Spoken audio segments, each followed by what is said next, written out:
در کشور عزیزمان ایران افسانه وجود داره که میگه که شما اگه زبونی رو در حد خیلی بیسیک بلد باشید، بعد برید توی محیطی قرار بگیرید که اون زبون رو نیتیو صحبت میکنن، اون زبون از طریق محیط به شکل اسموزی وارد مغز شما میشه و شما از محیط زبون رو یاد میگیرید. و این اشتباهه. شاید بپرسید من از کجا میدونم؟ الان بهتون میگم از کجا میدونم. 3 ماه پیش مدیر ما عوض شد.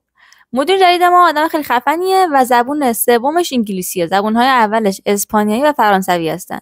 این بزرگوار 3 ماهه که ما هر وقت باهاش میتینگ داریم، وقتی میخواد بگه باید تصمیم بگیریم، میگه ما باید تیک دیسیژن کنیم.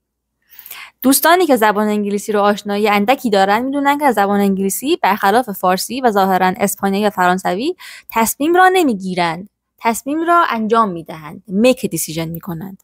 این بزرگوار 3 ماهه که داره هفته حداقل 3 بار میگه تیک دیسیژن و من هفته پیش مچ خودم رو در حالی گرفتم که منم دارم میگم تیک دیسیژن.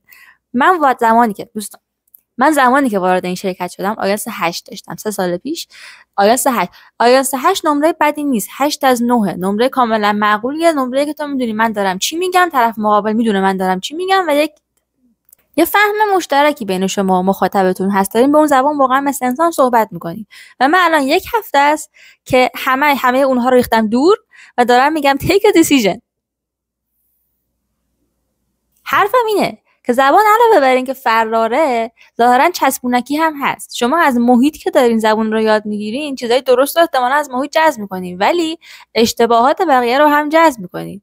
و یهو میبینین که با آیلتس 8 وارد یه شرکتی میشین، با آیلتس 5 و لهجه اسپانیایی از اون شرکت خارج میشین.